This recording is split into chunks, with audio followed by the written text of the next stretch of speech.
စိတ်ဆိုတာအမြဲတမ်းအကောင်းနေနဲ့ကြီးတွေးနေသလားလို့ဆိုစိတ်ရဲ့သဘာဝကပပတ်တမေရမတိမနောတဲ့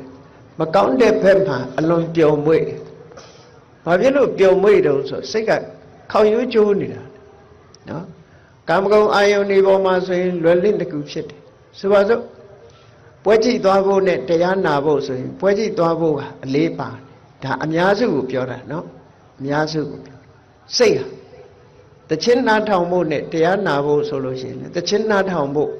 ကရာခိုင်နှုန်းများနေမှာပဲအမြဲတမ်းလူဦးရေတွေနဲ့တွက်ကြည့်လိုက်